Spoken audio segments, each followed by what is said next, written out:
Want to speak real Dutch from your first lesson? Sign up for your free lifetime account at DutchPod101.com. You've decided to study a new language, so now what? Well, you want to become fluent fast, right? Here are the top 5 shortcuts to learning a language. Number 1. Create a study schedule and set some goals. Many language learners are unorganized. Creating a schedule allows you to free up time to study consistently. Goals give you motivation and something to strive for. Number 2. Make it fun. If you learn how to make your study time enjoyable, chances are you'll be more inclined to study. Watch a TV show with subtitles or listen to some music. Number 3. Find a language partner. This is the best way to improve your conversation skills. It will help you gain fluency even faster and increase confidence when speaking. Number 4. Use word lists to build up a solid vocabulary. This is a great way to build up your fluency, one word at a time. Luckily, we have all the word lists you need, with a range of topics, from food to love. Choose whichever language you want to study and go. Number 5. Don't be afraid to make mistakes. Nothing helps you improve more than correcting your own errors. You're more likely to remember it correctly the next time around. Everyone makes mistakes. Don't be afraid to learn from them. There's no magical way to learn a new language overnight, but doing all of these can really help your learning process. And remember, if you're interested in getting on the fast track to fluency, sign up for your free lifetime account. No credit card required, and you'll get the best free online resources. Start learning now. Want to finally start speaking in your target language? In this guide, you'll discover the top 7 ways to practice speaking on your own with our lessons. Let's begin. Number 1. Shadowing. Shadowing is a proven learning technique where all you do is repeat what you hear in order to practice speaking. So access any audio or video lesson on the site and press the play button to start. Then, as you listen or watch, just repeat the conversations. Or, even easier, read along out loud with the dialogue section. The script is right there in front of you. With our lessons, you can master entire conversations, just like that. Number 2, read out loud. I just mentioned it, but reading out loud is another powerful tactic and deserves its own mention. With every lesson, you get written transcripts and translations. So, as you play the lesson, read the dialogue out loud as you hear it. Why? By reading out loud, you're also practicing your speaking skills. You can do this with the lesson notes, the lesson transcript, or the dialogue tool. With the dialogue tool, you can listen to each line again and again, and repeat out loud until you master them all. Number 3, speed up your reading to speed up your speaking. Being able to speak without thinking is a sign of language mastery. If you're talking to a native and can respond quickly, they'll assume that you're fairly fluent. How can you do this? When you read out loud, try increasing your speed a little bit every time. So, start by reading with the dialogue tool. If you're like most learners, you'll read the first line slowly. That's because you're still getting used to the words, which is okay. Reread it. On your second try, you know most of the words, and you'll read a little faster.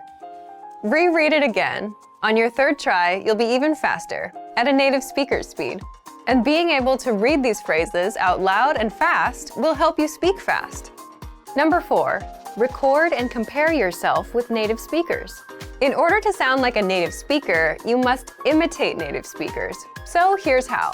Access the voice recorder, which is in the dialogue study tool in every lesson. Click on the microphone icon.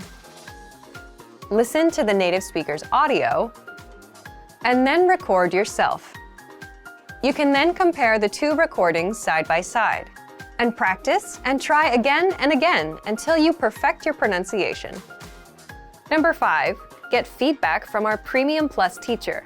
If you're learning by yourself and don't have access to real teachers, then you can always get feedback from our Premium Plus teachers.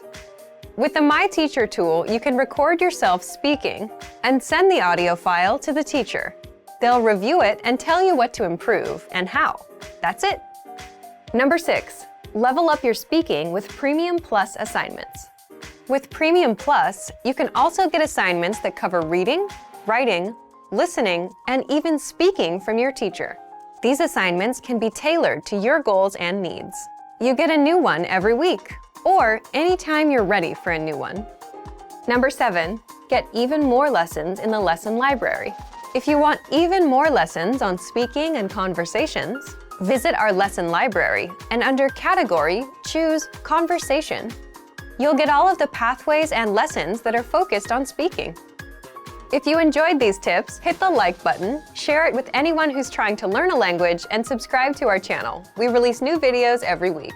And if you're ready to finally learn language the fast, fun, and easy way, and start speaking from your very first lesson, get our complete learning program. Sign up for your free lifetime account right now. Click the link in the description. I'll see you next time. Bye! Today we're going to talk about 4 techniques to help you stop translating in your head and instead start thinking in your target language. This will allow you to have conversations with ease, read smoothly, and better understand native speakers. These are 4 methods to help you think in a new language. Number 1, surround yourself with your target language. This way, you'll be completely immersed in the language. Without realizing it, you'll learn pronunciation, sentence structures, grammar, and new vocabulary. Play music in the background while you're cooking, or have a radio station on while you study. Just use one of our endless podcasts available to you. These are easy to listen to in the background while doing other things. Number 2, learn through observation. This is how we all learned our native languages as kids. Words will develop their own meanings that relate better to your target language, rather than meanings that are translated directly. Number 3, speak out loud to yourself. Even if you're a little embarrassed, it forces you to listen to how you speak. It makes it much easier to spot simple grammar mistakes. Number 4, practice daily. If you practice everything for only one day, you won't retain the information you learned. The brain can realistically only focus for about 30 minutes. So studying a little every day allows you to absorb better. Follow these steps and have patience. You'll soon be able to achieve your language learning goals. Just make sure to remember these 4 methods. Sign up for your free lifetime account. No credit card required, and you'll get the best free online resources. And start learning more every day.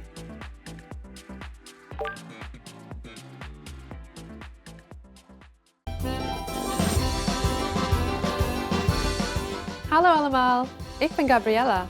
Hi everybody, I'm Gabriella. Welcome to DutchPod101.com's Nederlands in 3 minuten.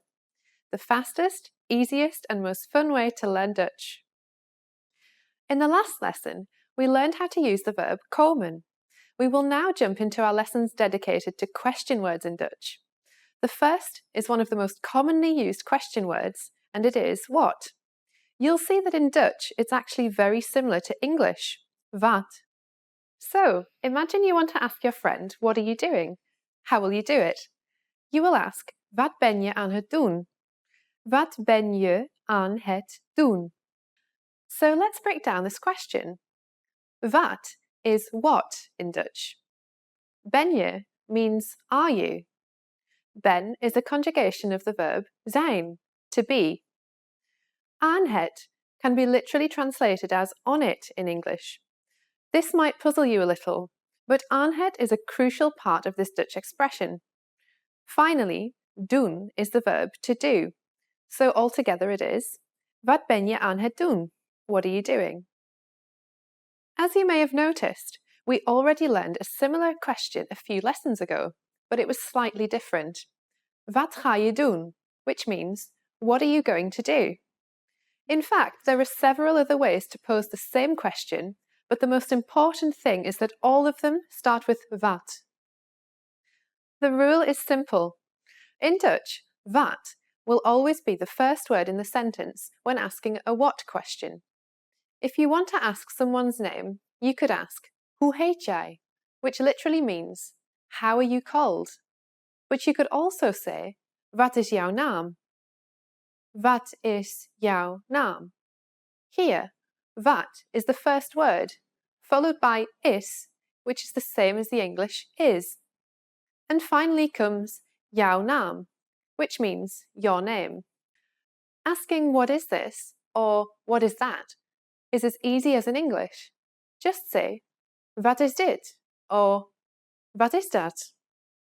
Wat is dit? Wat is dat? Also, we can use wat when we are asking about people's preferences. Wat is je favoriete eten? Wat is je favoriete eten? It means, what is your favorite food? I bet you already know the answer to this. You can use the phrase that we've already learned before. Ik hou van. I like. Now it's time for Gabriella's insights. On its own, wat is a heavily used expression in Dutch. Wat, like the English equivalent what, is used when you're really surprised. But you can also use it when you didn't understand what somebody just said. Wat? Be careful though. Wat is informal language, so you cannot use it by itself in formal situations. It's an incredibly practical expression to have though when you're around Dutch people. Before ending this lesson, let's look at one more use for wat, a question you will likely hear quite often in the Netherlands. What do you want? Wat wil je hebben? Wat wil je hebben? You will undoubtedly hear it when people are serving you food in restaurants, cafes, and so on. So remember it in case someone asks. In this lesson, we learned the Dutch word for what. It's a simple word, yet its usage is wide, and you might have a hard time remembering all the different questions you can ask. But don't worry, you just need practice. In the next lesson, we'll talk about the question word where. Do you know it already? I can promise it's just as easy as what. I'll be waiting for you in the next Nederlands in 3 minuten lesson. Tot ziens! Hallo allemaal, ik heet Gabriella. Hi everybody, I'm Gabriella. Welcome to DutchPod101.com's Nederlands in 3 minuten, the fastest, easiest and most fun way to learn Dutch. In the last lesson, we learned how to ask what questions in Dutch. This time, we are going to ask where questions. Imagine you want to ask where your friend is now. You will ask him, waar ben je? This is the exact translation of where are you? Waar ben je? So, let's break this question down. First we had waar, which is the translation of where in Dutch. Then comes ben, which is are, the present tense form of the verb zijn, which we've already studied. Finally, je, which is the word for you. So altogether it is, waar ben je? Where are you? In Dutch, where is translated as waar. So for example, if you want to ask, where do you live? You would say, waar woon je? Like English, the question word is placed in the first position here, then the verb, and then the subject. Like wat, meaning what, from our previous lesson, waar is just as easy, short, and practical. It shouldn't be complicated at all to ask questions with waar. Just remember that it is the first word in the sentence. So let's look at some questions that feature waar. Say you want to ask where you are going with your friends. It's as easy as saying, waar gaan we heen? Waar gaan we heen? You might remember gaan from one of our previous lessons. You can also ask where someone is from by saying, waar kom je vandaan? Waar kom je vandaan? Which means, where do you come from? Before ending this lesson, let's look at one more usage for waar. Say you were lost somewhere in the Netherlands and you want to know where the train is. To ask a stranger, simply stop them by saying, pardon, excuse me, a word we learned in one of the previous lessons. Then ask, waar is het treinstation? Where is the train station? Pardon, waar is het treinstation? Of course, you can substitute het treinstation with any other place, such as the cinema, de bioscoop. The sentence wouldn't change at all. Waar is de bioscoop? And it's as simple as that. Now it's time for Gabriella's insights. When Dutch people have forgotten where they left something, they tend to ask themselves where they left it. Say your friend forgot where she left her keys. She would say, waar heb ik mijn sleutels gelaten? Where did I leave my keys? It's funny to hear them mumbling to themselves, but the sentence itself can also be turned into a practical question.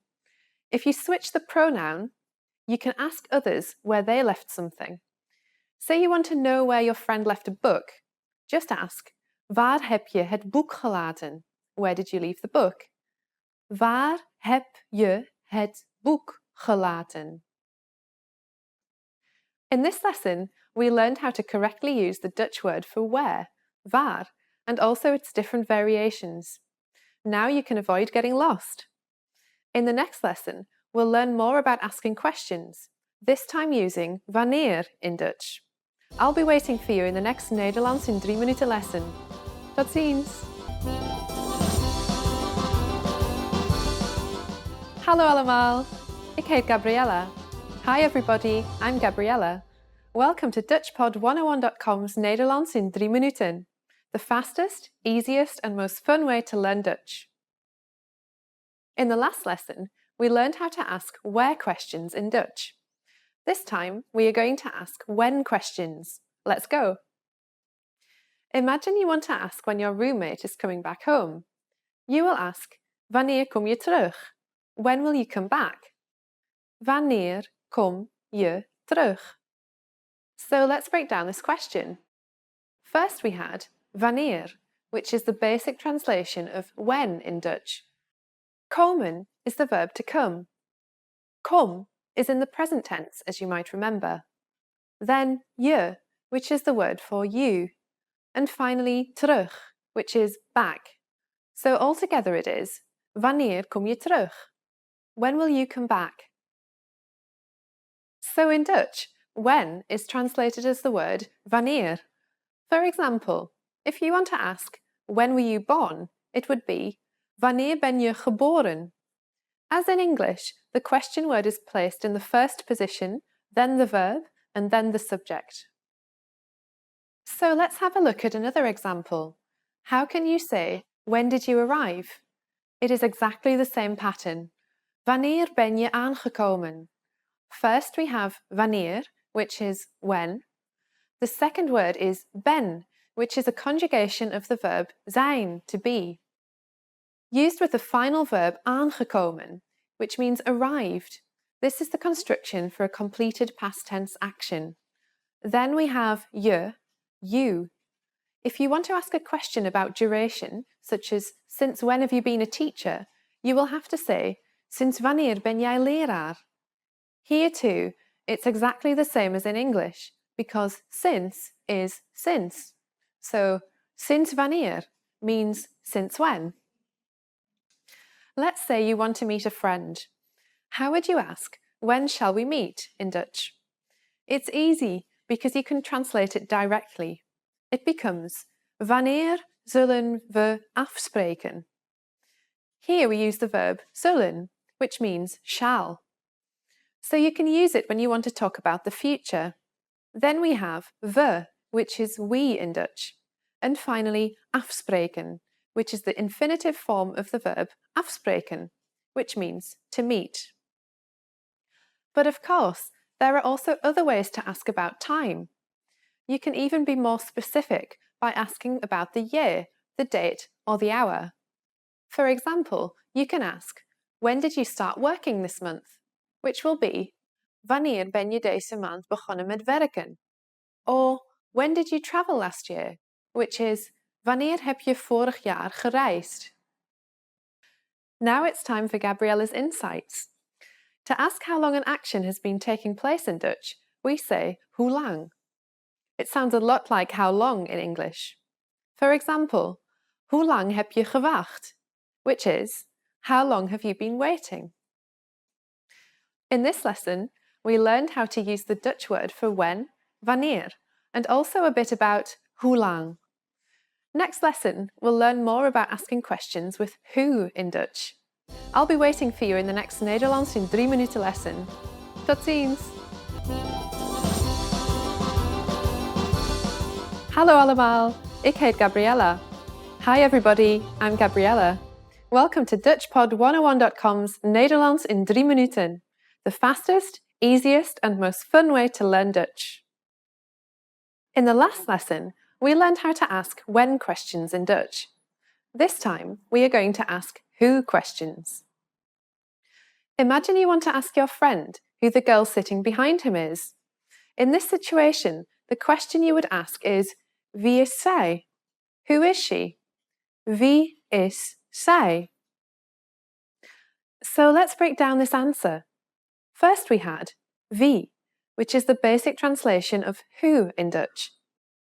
Then comes is, which is, the conjugated present tense form of the third person of the verb zijn, which we have already studied. Zij means she. Altogether it is, wie is zij? So in Dutch, who is mainly translated as wie. For example, if you want to ask, who are these people, you will say, wie zijn deze mensen? As in English, the question word who is placed in the first position here and is followed by the verb and then the subject. Wie only works for people, so you can't use it to ask information about things or places. Wie can also be used to ask who did something, for example. If you're in a museum, for instance, you can ask, wie heeft dit schilderij geschilderd? Which means, who painted this painting? Another formula with wie that is used a lot is wiens. It's wie with ns after it. In this case, the meaning is different as it can be translated to whose. So if you want to ask, whose pen is this? You will have to say, wiens pen is dit?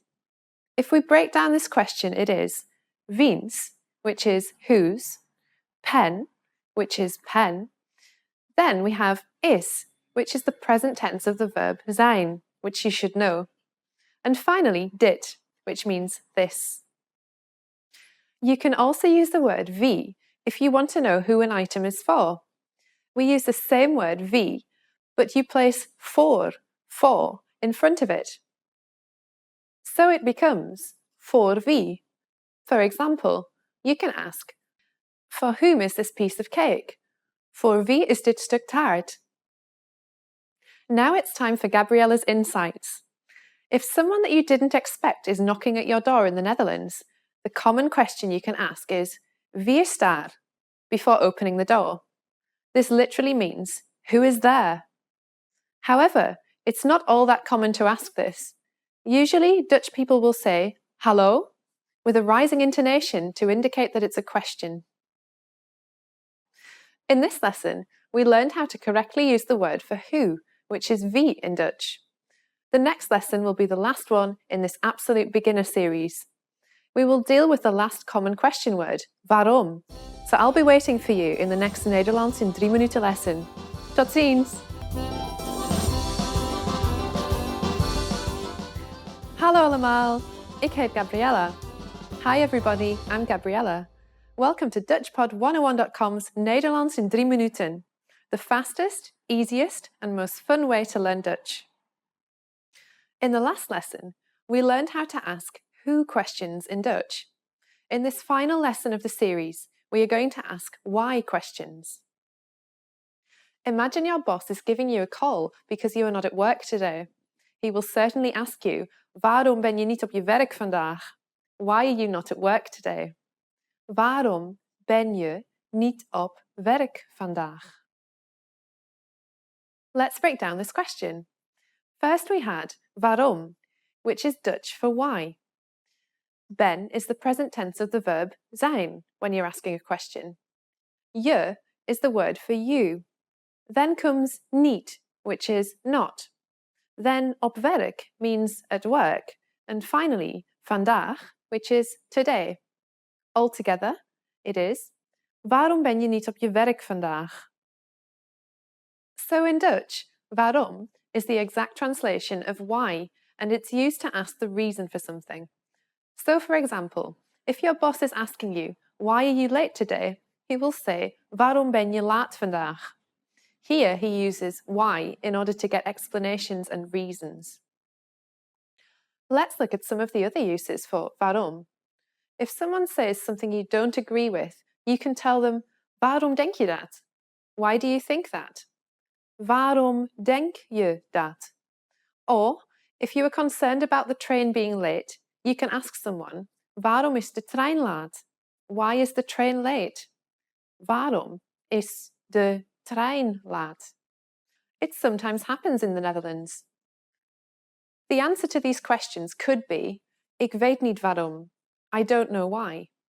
Ik weet niet waarom. Now it's time for Gabriella's insights. A famous expression in the Netherlands is waarom niet, which means, as in English, why not? You can use it to accept a suggestion if you're not particularly excited about it, or if it was not planned in advance.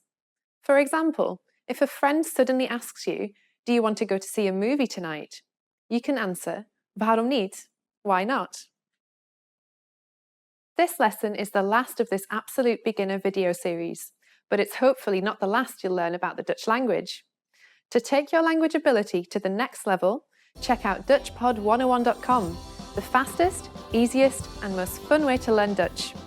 Dag! Hey everyone! Welcome to your monthly review, the monthly show on language learning, where you discover new learning strategies, motivational tips, new study tools, resources, and where we show off learners like you speaking the language. That is, if you're brave enough to participate and become language learning famous.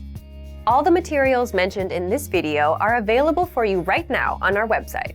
Click the link in the description to sign up for your free lifetime account and start speaking in minutes. Okay, today's topic is why your worst days are the best days to study. So, have you ever had a day where you planned on learning language and you just couldn't go through with it? Even if learning a new language is your personal goal, something that you really want? Well, today you're going to learn 1. Why these bad days happen, and 2. Why you'll get your best work done on your worst days. Let's start. Why bad days happen with language learning. When I say bad days, I don't mean when you're too busy or when life gets in the way. These things are unavoidable. I mean days when you're just not in the mood. It's a perfectly good day, the sun is shining, no bad news, but you just can't get yourself to study. You're just wasting the day. So, here's why they happen. First, it's the law of diminishing returns in action. What does this mean? Think of it as eating pizza every day for 5 days a week. On the first day, the first 2 slices are great, but by the third one, you're feeling queasy. It's not as good. And by the 5th day, you're sick of pizza. That's the law of diminishing returns, when the benefits start decreasing over time. And it happens with language learning. When you first start, you learn a lot of phrases and it feels good. You're excited. But as time goes on, you don't feel like you're learning much. And this affects your mood and motivation. So you're not as excited to learn anymore. So you start having bad days. Second, bad days happen because you overthink things and ruin it for yourself. It's like dreading going to the gym. Let's say you went yesterday. You have to go again today. So you're dreading it all day long. I gotta go again. You set yourself up for a bad mood and a bad day. Third, bad days are a natural part of the cycle. Some days will be good. Most days you'll feel indifferent. Some days will be bad. But that's completely natural, and anyone with long-term projects and goals feels the same. And fourth, you can't be on 100% of the time. So just like days can't always be good, you too can't always be on and ready to go all the time. Again, just a realistic and expected part of the journey. Now, let's jump into the second part. Why you'll get your best work done on your worst days. So, why will you get your best work done? First, it's not that bad once you start. Once you've spent 10 or 15 minutes learning a language, it's not so bad. People say the same thing about the gym. If you show up and put in a bit of time, it gets easier. Second, it's overcoming a mental barrier. What I mean is, when most of us have bad days, our brain automatically says, okay, can't be done today. Stop, we're done. But if you just work through it, you don't take these bad days so seriously anymore. And that means you're more likely to stick with your language learning goal. This brings us to the next point. Third, it's your best work because working on a bad day only strengthens your habit of language learning. Remember, habits are what will help you master a language over time. If you can stick to a habit on a bad day, your habit only gets stronger, and it will lead you to fluency. And finally, fourth, it just feels good to overcome something. Imagine you have a bad day, but you still put in 10 minutes of language learning. It's a real sense of achievement. And it doesn't matter if you do a 10-minute lesson or a 5-minute lesson. The fact that you made some progress on a bad day will give you the motivation you need to keep going. Now, speaking of lessons, here are this month's new lessons and resources. First, the Best of 2018 Language Learning Cheat Sheets. If you want to get access to all of our conversation cheat sheets that we sent out this year, here's your chance. Download this PDF bundle right now. Next, the brand new Supermarket Cheat Sheet. With this cheat sheet, you'll learn must-know shopping phrases and vocab for meats, vegetables, and all products that you'll find in a supermarket. And finally, the most common adjectives. If you're a beginner and don't yet know these adjectives, then this is a perfect chance to boost your vocabulary. This 1-minute lesson will get them stuck in your head, guaranteed. To get these free lessons and resources, just click the link in the description below. All right, everyone. Now we're asking you to submit a video or audio file of yourself speaking the language. If you do, you'll win 3 free months of access to our learning program, which includes your very own teacher. Here's the challenge for you. Yes, everyone watching this. Record a 30-second to 1-minute video or audio clip. Introduce yourself in the language. Share your name, where you're from, and why you're studying this language. And you'll win a 3-month Premium Plus subscription. To submit, click on the link in the description. Sign up for your free lifetime account. Then, fill out the form. Attach the audio or video file, and press Submit. We may feature you in next month's episode. So a lot of learners will see you and your progress, and will hopefully get inspired to improve and master the language. To submit a recording, click the link in the description and follow the instructions on the page. So thank you for watching this episode of Monthly Review. Next time, we'll talk about how to set achievable language learning goals and resolutions. In the meantime, submit your recording if you're brave. Like and share this video, and leave a comment to tell us what language learning tactics you'd like us to talk about. See you next time. Bye!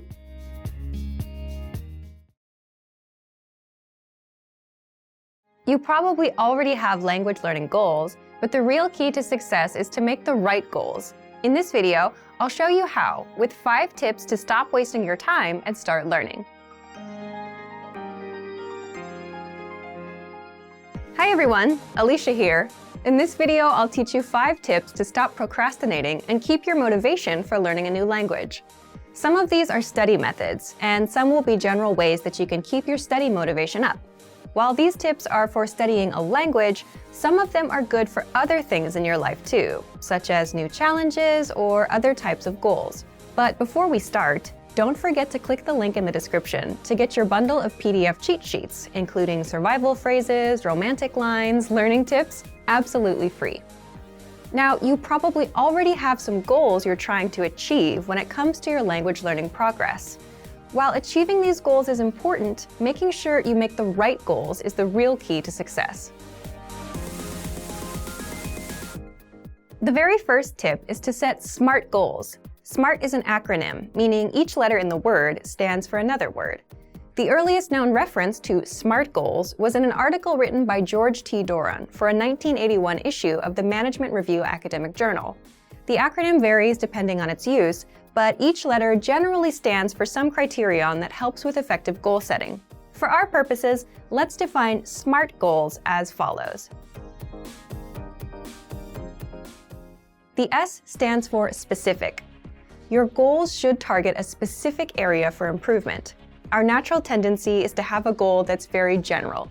If your goal isn't specific enough, you'll lack the focus and proper direction you need to achieve your goals. So S is for specific. M stands for measurable. Your goals should be quantifiable. They should be able to indicate progress in some way. You have to be able to track your progress, otherwise you won't know if you're getting any closer to your goal. As you see yourself getting closer and closer to your goal, your motivation will go up. So your goals need to be measurable. A stands for achievable. Your goals have to be achievable. Many people want to become fluent in their target language immediately. However, this goal is unrealistic. Your goals have to be achievable. If your goal is too challenging for your current level, it will only demotivate you when you aren't where you think you should be. Instead, think about what results can realistically be achieved given your level, your resources, and any constraints, such as time. So make sure that your goal is actually achievable. R stands for relevant. Your goals may be specific, they may be measurable, and they may be achievable, but are they actually relevant to what you want to achieve? Don't just do a lot of things. If you're focused on improving your speaking skills in your target language, make sure that you spend your time having conversations with others. Make sure you're doing the right things so that your efforts actually bring you closer to your goal instead of just giving you more work. T stands for timely. You need to set a deadline for your goals. If you don't specify when you plan to achieve the result you've set for yourself, it's very easy to put off the task.